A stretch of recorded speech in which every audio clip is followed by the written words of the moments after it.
everybody, I'm Tabitha and I've read 5 more books.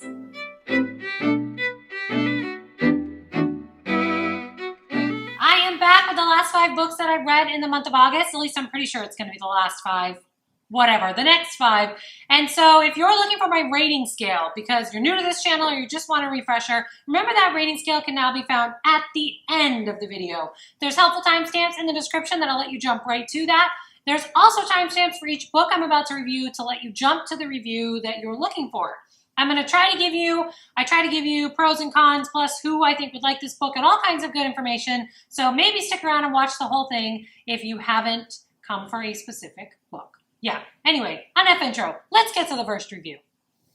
The next book I read in the month of August, which is actually the 6th book for August, I think, is This Love Story Will Self-Destruct by Leslie Cohen. This is an adult age category romance book. It was published in 2018 by Gallery Books, and it is 329 pages. I'm going to give you sort of a fast review for this one because it's not a Shield Challenge, it's not an ARC, it's not an advanced reader copy, and it wasn't my favorite book of the year. So let's give you a quick synopsis. Eve is a dreamer who can't quite keep her feet on the ground. Ben is an engineer who likes order. When the two first cross paths, it isn't exactly love at first sight. Follow them as they navigate their 20s, told in 2 points of view and a lot of chaos. So remember, this is going to be a fast review of this. To find my full review, make sure you're following me on Goodreads, where the review will appear in all of its glory. But for this one, I'm just going to say, if you are the kind of reader who wants to read a romance, but you want something more realistic than a perfectly painted couple who gets it all right the first time, this might be the book for you. My rating, I'm going to give this one 3 stars. It's cute. I like the attempt at a real relationship, but I was a little underwhelmed that it wasn't my favorite. Remember, that was a fast review. Please make sure you check out Goodreads for the things I did like and the things I didn't like I normally give you. So 3 stars for This Love Story Will Self-Destruct by Leslie Cohen. This next book was recommended based on my most recent 5-star read before the month started. The next book I read in the month of August was Speak by Laurie Anderson. This is a young adult age category contemporary book. It was published in 1999 by Farrar, Straus and Giroux, and it is 224 pages. I read this book after it was recommended based on the things that I liked about Zero by Tom Levine. Your synopsis. Melinda busted an end of the summer party by calling the cops, so her old friends won't talk to her, and people she doesn't know hate her from a distance. The safest place for Melinda to be is alone inside her own head. But even that's not safe because there's something she's trying not to think about. She can't let herself remember it, or it may force her to speak the truth. So what didn't I like about this book? The first thing I can say I didn't particularly love about this one, I'm being real picky here, is that this book had kind of a slow start. There's a lot of time spent here building up the mundane details of Melinda's high school experience. It's the kind of details that after you read the book, you'll completely forget about. When you're in the moment and you're reading it for the first time, they are a little dull. The second thing I can say I didn't love about this book is that it bugs me when characters have to come out and tell you they're an outcast. This one didn't need to. We got it. We got it in the way people were reacting to Melinda. We were seeing you. We got it. We didn't need you to label it. The third thing I can say I didn't love about this one, and this is more of a content warning, I didn't really have a problem with it, but this one does feature teen drinking. It does feature sexual assault, depression. There's a lot of stuff going on in this one. If you don't like that kind of stuff in your YA, consider yourself warned. So what did I like about this one? In my opinion, this one captures teen voice really, really well. Melinda reads like a teen. She sounds like a teen in her head. It reminds me of high school. It put me right in that mindset. At the end of the day, even if you forget all those mundane details about the classes and things that Melinda went to, you are not going to forget Melinda. And that's the beauty of this book, I think. Second thing I can say I liked about this one is it has a really, really important storyline. This one deals with a teenager who has gone silent. The reason she has gone silent, the reactions people have to her choice, and what she goes through are all incredibly important conversations to have. The important stuff in this book is well handled and well written. The third thing I can say I liked about this one is the symbolism. I'm not entirely surprised to find symbolism in this book, since I'm pretty sure it was an English teacher who told me I had to read this one. The book itself makes jokes about overanalyzing the symbolism in Hawthorne, and I can just imagine overanalyzing everything from the weather to the tree to her little escape room in this one with a bunch of students. I mean, there's just great lessons in symbolism packed into this one. That was a lot of fun. Who do I think should read this one? Look, this book has been out since 1999, so I'm sure I was one of the last of the holdouts to read this one. So if you like contemporary young adult stories and you like them to deal with real issues, not romance, you like them to pack a serious emotional punch, and you haven't already read this one, you definitely should read it. If you like all those things and you haven't read it in a while, you definitely should reread it because this is a good one. My rating? I had to give this one 4 stars. Contemporary YA fans are going to love this one. They probably already do. This is the absolute perfect book for contemporary YA, and that means it's going to be a 4-star book. So 4 stars for Speak by Laurie Halse Anderson. The next book I read in the month of August was City of Ghosts by Victoria Schwab. This is a middle grade fantasy paranormal kind of story. It was published in 2018 by Scholastic, and it is 272 pages. I'm going to do a fast review of this one because, again, it's not a shield, it's not an ARC, it's not an advanced reader copy, and it wasn't my favorite book of the year. But first, your synopsis. Cassidy Blake can see ghosts.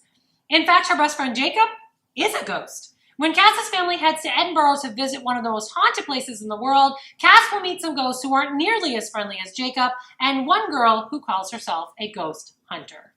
So again, I'm going to do a fast review of this, which means I'm not going to give you what I liked and what I didn't like, but those are on Goodreads. So please make sure you find me there.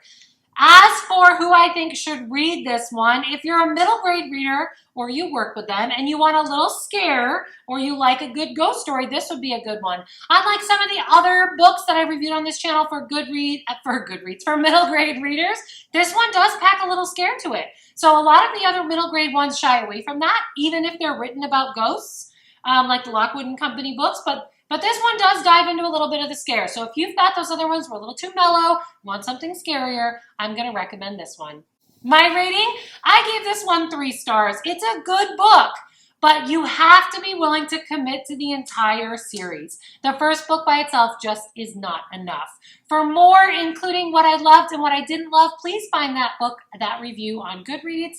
For now, just know that I'm giving 3 stars to City of Ghosts by Victoria Schwab.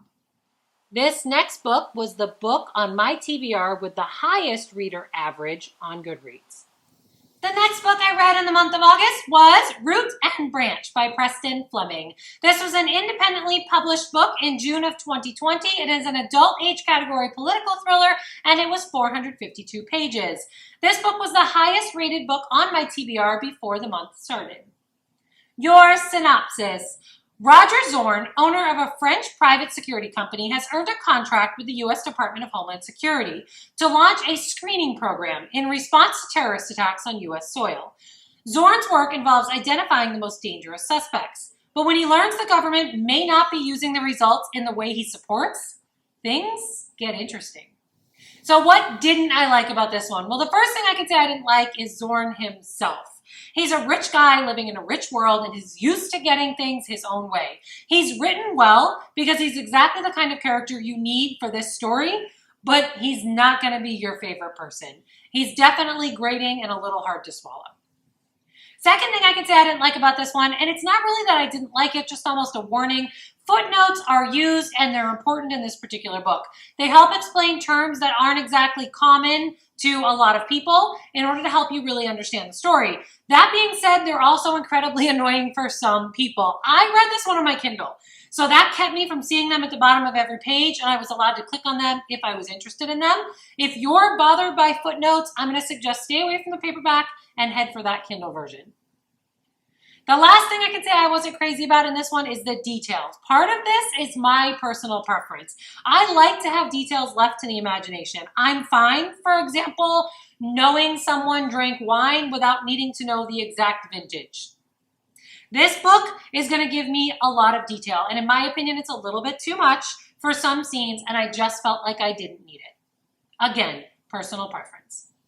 So what did I like about this one? The first thing I can say I liked is the first chapter. This one grabs your attention right away. I didn't expect this one to start the way it did, and that was great. I knew the second I finished that chapter that I was going to have to keep reading this book until I knew what was going on. It is a great, great start. Second thing I could say I liked about this one is the politics. I like political thrillers, but I like them to be vague enough to be plausible. By that, I mean don't give me an exact year, don't make it about political parties or current presidents or wars.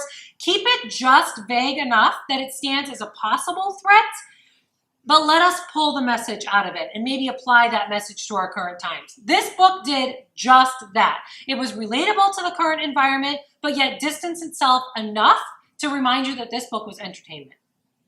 The third thing I can say I liked about this one is that this book makes you think. It's going to dive into terrorism, suspected terrorists, possible future terrorists, and loads of big questions about how they're treated at the hands of the government. Roger Zorn himself, our main character, is forced to examine how he feels about these very core issues, and you're going to find yourself questioning those right along with him. I love books that make me think, and this book did exactly that. Who do I think should read this one? If you're a fan of political thrillers, get this one. This book gave me Empire by Orson Scott Card vibes, big time. Second kind of person I think is going to like this is people who like to think about political or major issues. If you like when a book makes you re-examine how you feel about something controversial, you need to go get this book. My rating? I gave this one 4 stars. This one is a political thriller, and it is top of the class in its genre. Highly, highly recommended. So 4 stars to Root and Branch by Preston Fleming. This next book had been on my TBR list the longest before this month started. The 10th book I read in the month of August, which is definitely the last for this video, possibly the last for August, is Unearthly by Cynthia Hand. This is a young adult age category paranormal fantasy by Harper Teen in 2011, and it is 435 pages. This was actually the oldest book on my TBR before the month started. Your synopsis. Clara Gardner is part angel, and that means she's here on Earth for a purpose. The only problem is, she can't seem to figure out exactly what her purpose is. She had a vision of a boy in his forest fire, but that's about it. Then she meets Christian and discovers he's the boy from the vision, but nothing else is going to be easy for her. So what didn't I like about this one? Oh, this first one is such a big one for me. It's one of my pet peeves. This book was predictable. You know, if you watch this channel, that is the thing I hate the most in books, and this one let me down big time. I kept hoping I was going to be wrong about the big twist. I kept thinking, no, they're going to go another way. And I was completely heartbroken when I was right the whole time. It made the entire end of the book anticlimactic. It was disappointing for sure. Second thing I could say I didn't like about this one is the ending itself. Besides the problematic twist, the ending just didn't really work for me. I don't have enough burning questions to go rush out and get the second one, and I didn't get enough satisfaction from this one to be happy with the way it ended. Basically, it was just a sort of ending all the way around. Third thing I could say I didn't like about this one, which made me laugh when I was typing my notes because I thought, wow, I'm old, is that Clara's mother irritated me. And when you connect to the adults in YA, you know you're too old for it, right? Look, I'm sure there's a reason coming in book 2. I don't know if I care enough to read it, but I'm sure there's a reason coming in book 2. Maybe there's going to be an explanation that hints at a reason why we should forgive her for her behaviors in this book. But for right now, I'm just not happy with her. I'm not happy with the way she treated her daughter. I'm not happy with the way she handled life in general. Just ultimately that rubbed me the wrong way. So what did I like about this one? Well, the first thing I could say I liked, and I kind of love this one, is that Angels is a good twist on the paranormal. I feel like vampires and werewolves, they've all been done to death, right? But Angels was a little different, and I liked that. I like the idea. I like the way it was played out. It worked. Second thing I could say I liked about this one is the romance is adorable. You have to give it that. If you love first love type books, you're going to love this one. Third thing I can say I liked about this one, and I almost don't even know why, is the brother character. There's something mysterious about Jeffrey that has me, like, he's the reason I would almost consider reading book 2, because I love that kind of character, right? That, like, I'm hiding something character that pulls you in and you have to wonder what they're hiding, what you missed. That's Jeffrey in this book. So if he was more of a major character, I'd already be reading book 2. Who do I think should read this one? If you are a fan of love triangles, chosen ones, or paranormal beings suddenly learning about their gifts, all those tropes, you're going to love this one because it's trope-tastic. It's just full of them. If you like cute little romances that burn really strong, you're going to like this one. I got major Twilight vibes from this one. That's what I'm saying. That's the vibe I got. If that's your kind of book, you're all over this one. My rating? Look, I gave this one 3 stars. You have to like paranormal romance. You have to like tropes. If you are right at the niche where those two things come together, you're going to love this one. It's niche, but it's not bad. So 3 stars for Unearthly by Cynthia Hand. Okay, my friends, that is it for me and the probably last 5 books that I read in August. Thank you for being here. Please drop a comment to let me know you're still here. Hit subscribe and tap that little bell so you know when I'm back. Keep plotting the path to your own dreams, and I will see you next time. Bye!